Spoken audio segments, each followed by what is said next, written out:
There is a specific kind of exhaustion that comes not from working hard, but from trying too hard to be well. You probably know this feeling intimately. It is the sinking feeling in your stomach when you realize you missed your yoga class. It is the guilt that washes over you because you did not drink your green juice this morning, or the sheer fatigue of staring at a meditation app, waiting for peace to arrive while your mind is frantically rewriting your grocery list. For millions of women in their 40s and 50s, the concept of self-care has morphed into a trap. We were told that if we just lit enough candles and practiced enough gratitude, we would finally feel whole. But for many of you, self-care has become just another item on an endless to-do list. It is another job, another set of expectations to meet, another way to fail. If your attempt to relax requires effort, discipline, and scheduling, then it is not rest, it is labor.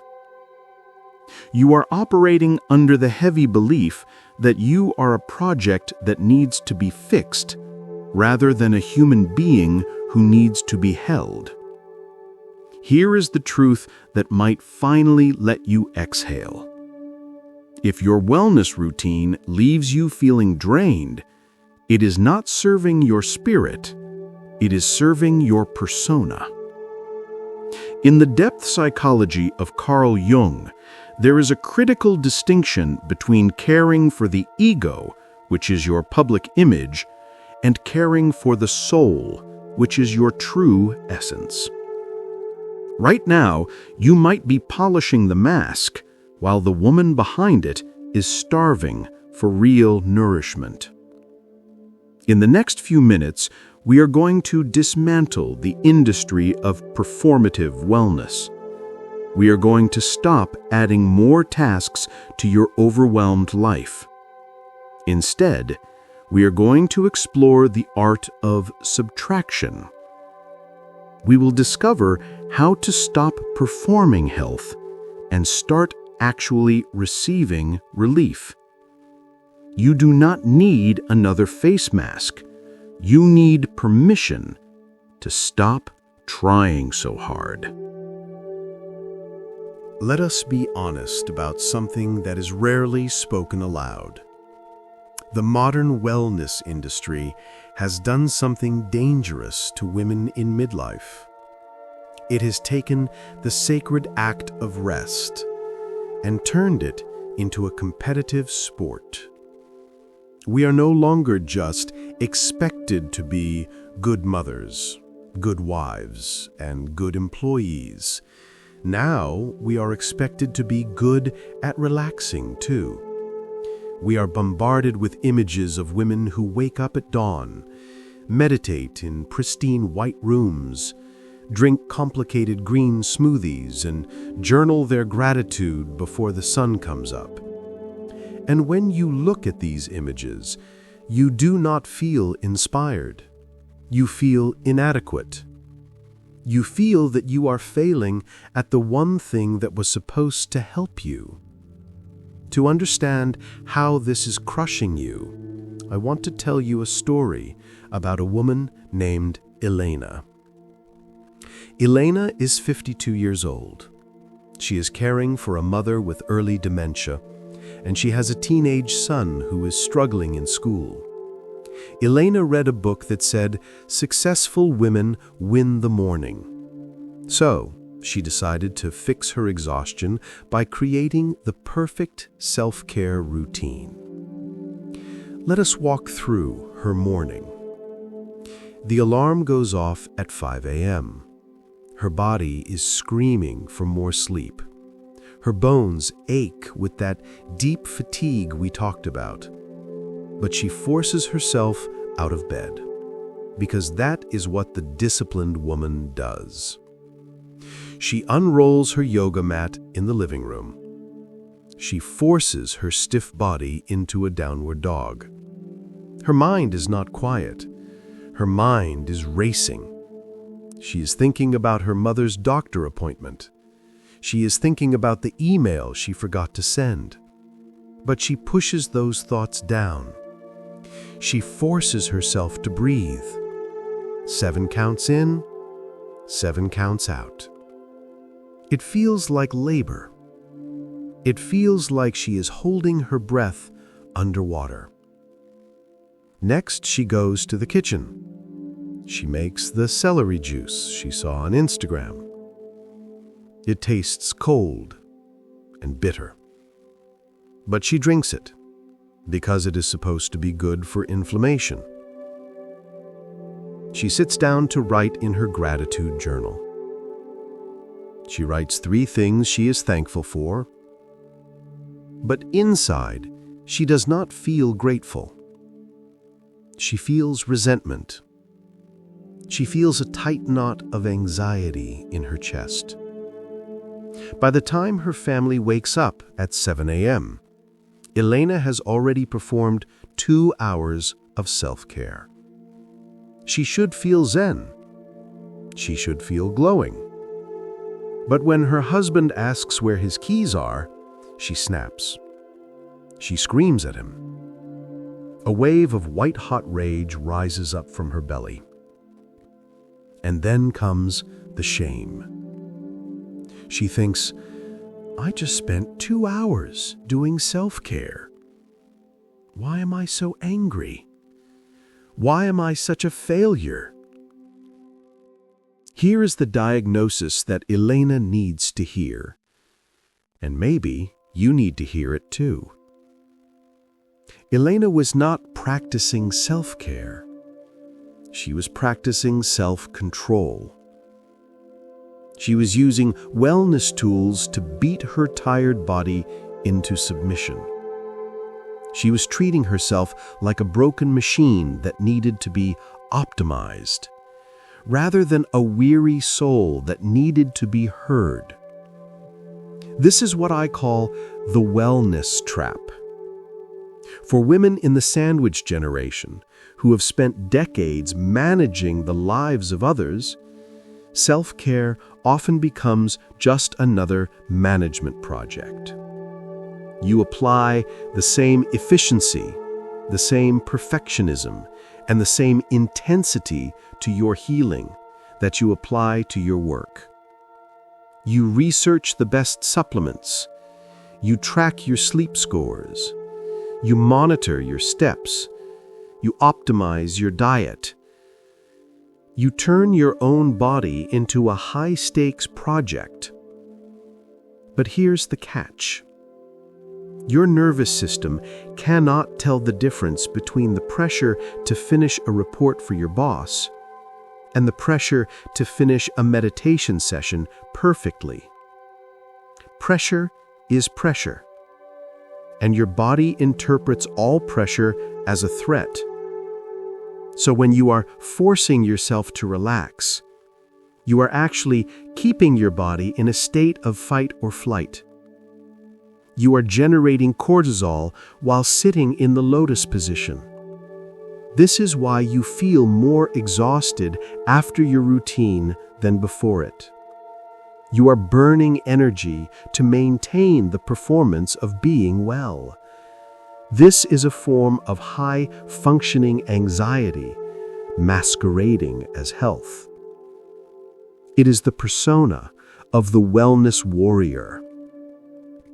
Carl Jung warned us about this. He taught us that we often use order and discipline to defend against the chaos of our inner world.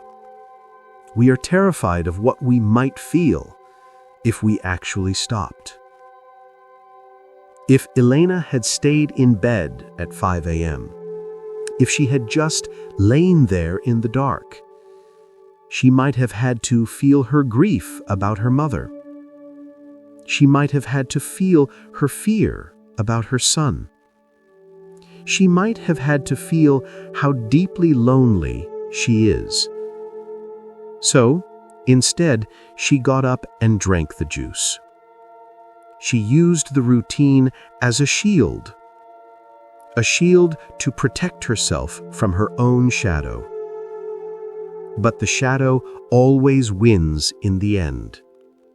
That rage she felt at 7 a.m., that was her shadow breaking through. That was her exhausted soul screaming, "Stop fixing me and just let me be." We have been sold a lie. We have been told that we can buy our way out of burnout, or discipline our way out of exhaustion. But you cannot cure a spiritual crisis with a physical routine. The exhaustion you are feeling is not a lack of vitamins. It is a lack of authenticity. It is the exhaustion of holding up a mask that has become too heavy. Even if that mask is a beautiful, healthy, glowing mask. So, if the answer is not more yoga, and it is not more green juice, and it is not trying harder, then what is it? If we strip away the performance, what is left? This brings us to a profound shift in perspective. A shift from what Jung might call ego care to soul care. And to understand this shift, we have to learn the difference between adding to your life and subtracting from it. To understand why your efforts to feel better are making you feel worse, we need to introduce a distinction that rarely gets discussed in magazines or morning shows. In my work with women navigating the midlife transition, I have come to categorize self-care into two very different types. The first type is what I call additive care. The second type is subtractive care. Most of what you see on social media, most of what is sold to you in bottles and subscriptions, is additive care. Additive care operates on the belief that you are missing something. It tells you that you need to add more to your life to be whole. You need to add a collagen supplement. You need to add a 10-step skin routine. You need to add a meditation practice. You need to add a gratitude journal.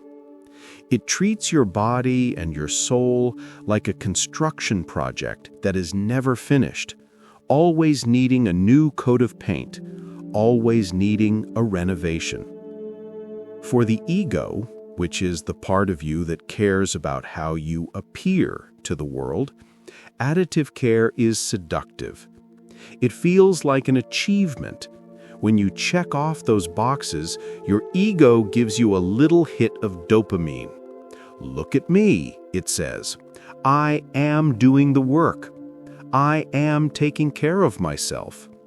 But for the soul, especially the tired soul of a woman in her 50s, additive care is exhausting. It is just more noise. It is just more input. It is just more doing. Imagine your psyche is a beautiful living room. Over the last 40 or 50 years, you have filled this room with furniture, responsibilities, memories, traumas, expectations, the opinions of your parents, the needs of your children. The room is packed floor to ceiling. You can barely move. Additive care is like trying to drag a beautiful new velvet sofa into that crowded room. It might be a lovely sofa, but there is no space for it. Trying to squeeze it in only creates more clutter, more claustrophobia, and more stress. This is why you feel overwhelmed when you try to start a new healthy habit. You are trying to add to a system that is already at maximum capacity. Now, let us look at the alternative. Let us look at subtractive care.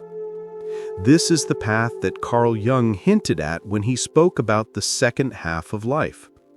He suggested that while the first half of life is about accumulation, gathering an identity, gathering a family, gathering a career, the second half of life requires the opposite. It requires simplification. It requires release. Subtractive care does not ask, what do I need to do to feel better? It asks, what do I need to stop doing to feel like myself again? What can I drop? What can I cancel? What can I disappoint? This is terrifying for the ego because the ego loves to be useful, but it is medicine for the soul. Let us try something right now. We're going to do a tiny experiment in subtractive care. I want you to stop watching the screen for a moment if you can, or just soften your gaze. Take a breath, but do not try to make it a deep breath. Do not try to make it a yogic breath. Just let your body breathe you. Now, I want you to notice your jaw. Is it tight? Are your teeth touching? Do not try to relax it by forcing it. Just drop it. Subtract the tension. Notice your shoulders. Are they creeping up towards your ears? Just let gravity take them. Subtract the effort of holding them up. Now, here's the big one. Notice the pressure in your mind to be doing something productive right now. The voice that says this video should be teaching you something faster, or that you should be folding laundry while you listen. Just for 10 seconds, subtract that voice. Let the laundry sit. Let the world wait. Just be. How did that feel? For many of you, that brief moment of subtraction probably felt more restorative than an hour of power yoga. Why? Because you stopped performing. You stopped trying to manipulate your state.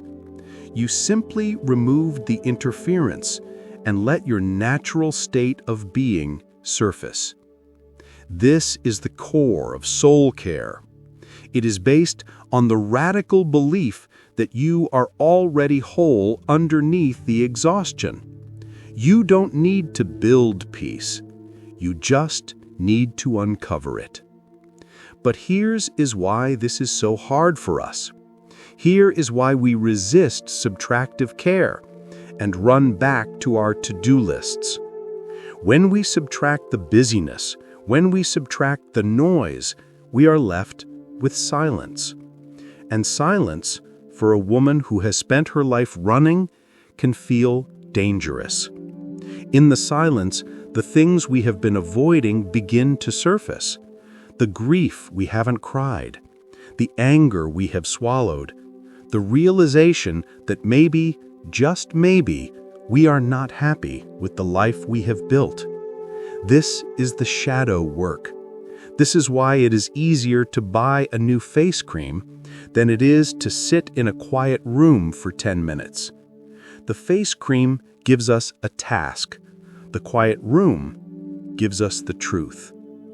Carl Jung taught that the avoidance of this inner silence is the root of modern neuroses.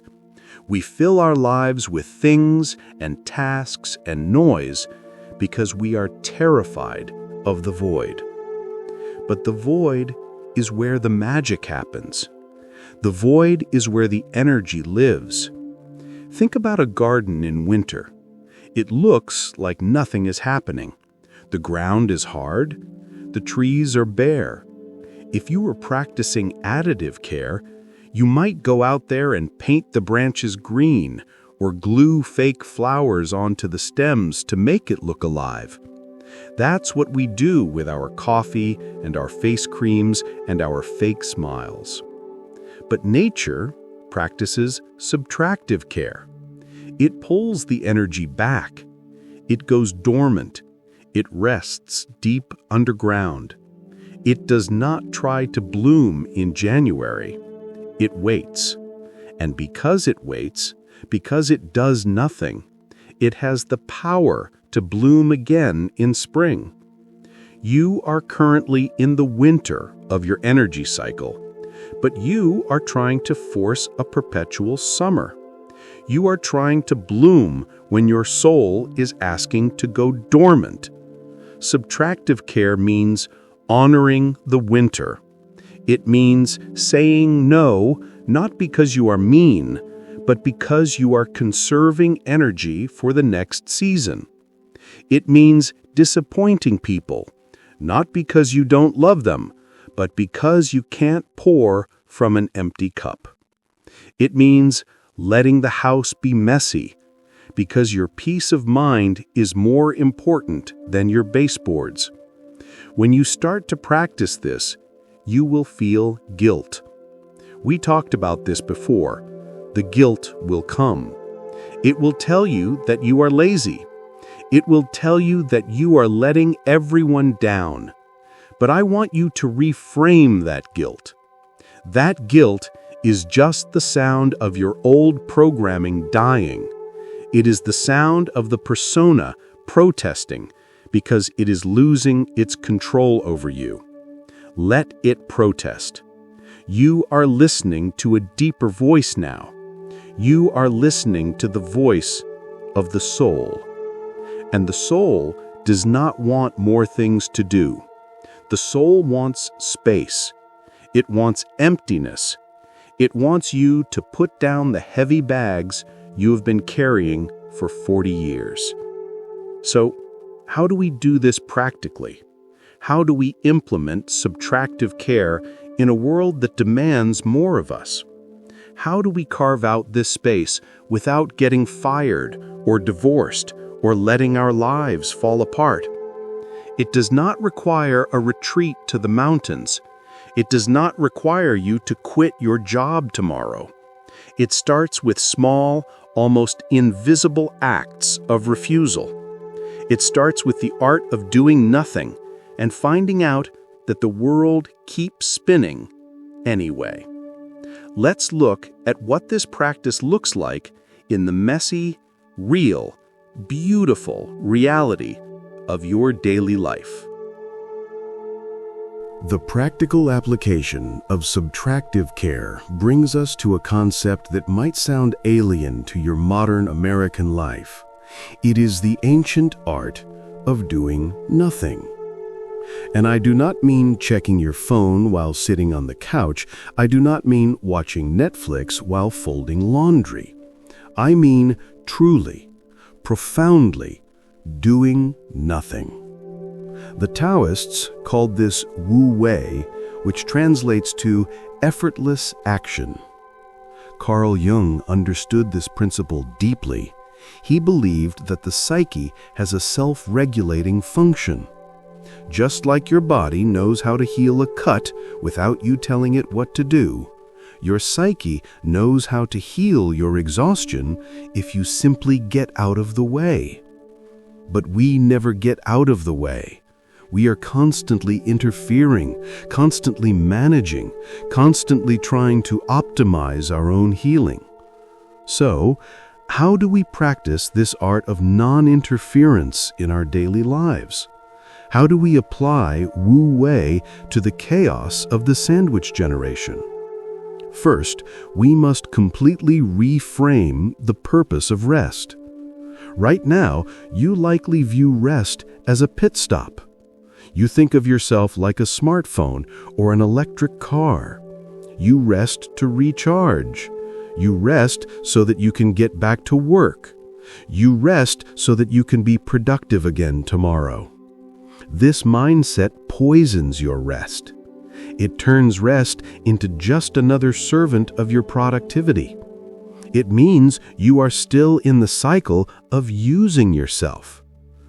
I want you to try a different metaphor. You are not a machine that needs recharging. You are a human being who needs reconnecting. Rest is not for the sake of work. Rest is for the sake of you. It is the destination, not the fuel station. With this new mindset, we can introduce 3 practical, zero-cost, zero-effort practices of subtractive care. The first practice is what I call the transition pause. Think about your day. It is a series of transitions. You go from the house to the car, from the car to the office, from the office to the grocery store, from the grocery store to the kitchen. Usually, we fill these transition moments with noise. We listen to a podcast in the car, we check emails in the elevator, we make a phone call while walking the dog. We are terrified of the empty space between events. The transition pause asks you to leave that space empty. When you get into your car, before you start the engine and before you turn on the radio, just sit there for 1 minute. Look out the windshield. Look at a tree. Look at the sky. Do not think about where you are going. Do not think about where you have been. Just be a body in a seat. Feel the steering wheel under your hands. This tiny act of subtraction, removing the noise from the transition, sends a powerful signal of safety to your nervous system. It tells your brain that there is no emergency. It tells your soul that you are allowed to exist without achieving. If you do this 5 times a day, you have reclaimed 5 minutes of your life for yourself. The second practice is the grounding the nervous system. And this one is specifically for those moments when you feel like you are vibrating with anxiety, when the mental load feels so heavy you might scream. I want you to find a spot on the floor. It can be in your bedroom. It can be in the living room. It can even be in the bathroom if that's the only place you have privacy. And I want you to lie down, on your back, flat on the floor. There is something primal about physically lowering yourself. When we are standing, we are ready for action. We are holding ourselves up against gravity. But when you surrender to the floor, you are physically enacting the concept of support. You are letting the earth hold you. You do not need to do yoga. You do not need to stretch. Just lie there like a starfish. Close your eyes and feel the solid ground beneath your spine. Remind yourself, I do not have to hold anything up right now. The floor has me. Stay there for 3 minutes, or 5, or until your dog comes and licks your face. This is not about spiritual enlightenment. This is about biological regulation. By lowering your center of gravity, you are manually downshifting your nervous system from high alert to safety. It's subtractive care because you are subtracting the effort of standing, the effort of holding, the effort of being upright in a demanding world. The third practice is the sensory anchor. One of the reasons we feel so drained is that we are constantly living in the future. We are worrying about dinner, worrying about college tuition, worrying about your parents' health. Our bodies are here, but our minds are 3 weeks from now. This split consumes an enormous amount of energy. The sensory anchor brings you back to the now without requiring you to sit in formal meditation. You can do this with your morning coffee. Usually, you drink your coffee while checking the news, or scrolling social media, or packing lunches. You barely taste it. Tomorrow morning, subtract the multitasking. Just for the first 3 sips. Hold the mug in both hands. Feel the warmth transferring to your skin. Smell the roast. Take a sip and actually taste the liquid. Feel it go down your throat. For those 10 seconds, you are not a mother. You are not a wife. You are not an employee. You are just a sensing being experiencing warmth. This sounds small, but it is radical, because for those 10 seconds you have stepped off the treadmill. You have stepped out of time. Jung spoke about the difference between chronos time, which is clock time, and kairos time, which is God time, or the eternal moment. Subtractive care is about finding little pockets of kairos time in your day. Now I know what the voice in your head is saying. It's saying, this is too simple. This will not fix my life. I have real problems. I have debt. I have a difficult marriage. How is lying on the floor going to help that? And you're right. Lying on the floor will not pay your mortgage. Staring at a tree will not cure your mother's dementia. But that's not the point. The point is that you can't handle those big problems when you're operating from a place of depletion. You can't make wise decisions about your marriage or your finances when your nervous system is fried. By practicing these small acts of subtraction, you are rebuilding your capacity. You are retrieving the energy that has been scattered to the winds. And when you retrieve that energy, you might find that you have the clarity to make the bigger changes. You might realize that you need to set a boundary with your sister. You might realize that you need to ask your husband to step up. You might realize that you need to find a therapist. But those realizations only come in the quiet. They don't come when you are frantically trying to fix yourself with another self-care product. There is one final obstacle we must address, and it is perhaps the most difficult one: boredom. When you start subtracting, when you stop performing wellness, you might feel bored. And in our culture, boredom feels like failure. We reach for our phones the second we feel a lull. But Jung taught that boredom is actually a threshold. It's the gateway to the unconscious. It's the mud from which the lotus grows. If you can tolerate the boredom of doing nothing, even for a few minutes, you allow your creativity to return. You allow your intuition to speak. You allow the deeper parts of yourself to come online. So the next time you feel bored, don't fix it. Don't fill it. Sit with it. Let it be heavy. Let it be awkward. That awkwardness is just you meeting yourself again after a very long time apart. Subtractive care is not about becoming a better version of yourself.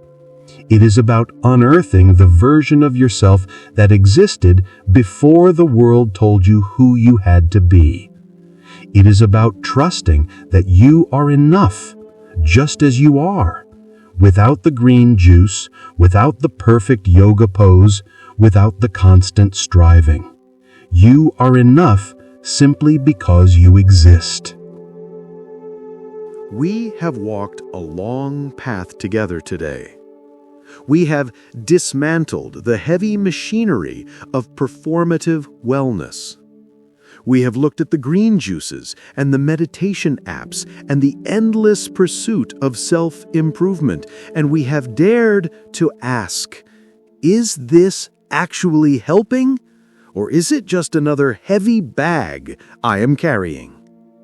I want you to take a moment right now to feel the weight of that bag dropping from your shoulders. Can you feel the lightness that comes when you realize you do not have to fix yourself? You are not a broken thing. You are not a renovation project. You are a human soul experiencing the beautiful, messy, complex reality of being alive. Carl Jung believed that the goal of life was not perfection, it was wholeness. And wholeness includes the tired parts. It includes the lazy parts. It includes the parts of you that just want to stare at the wall and do absolutely nothing. When you embrace subtractive care, you are honoring your wholeness. You are saying to your soul, I love you enough to stop poking and prodding you. I love you enough to let you rest. This shift from doing to being is the most radical act a woman in midlife can perform. In a society that profits from your insecurity, liking yourself just as you are is an act of rebellion. Resting without apology is a revolution. I want to invite you to seal this commitment with a small action. It is a micro step, but it signals a massive shift in your internal world. Scroll down to the comments section right now, and I want you to write 4 simple words. I chose less today. That is it. I chose less today. By writing this, you are declaring to yourself and to this community of thousands of women that you are stepping off the treadmill. You are choosing sanity over vanity. You are choosing soul over ego. Read the other comments while you are there. See how many other women are making the same choice. You are not alone in this exhaustion, and you are not alone in this healing. We are building a sanctuary here, a place where we do not compete on who is the most tired or who is the most zen. We are simply walking each other home. Now, as you begin to practice subtractive care, as you begin to protect your energy from the demands of your own to-do list, you might notice something else surfacing. You might find that even when you stop pushing yourself, you still feel drained by the people around you. You might notice that after a conversation with a friend or a phone call with your mother, you feel physically heavy, foggy, and exhausted, even if you did nothing but listen. This is a different kind of fatigue. It is not coming from your actions. It is coming from your empathy. You are absorbing the emotions of others like a sponge, and it is leaving you with what I call an emotional hangover.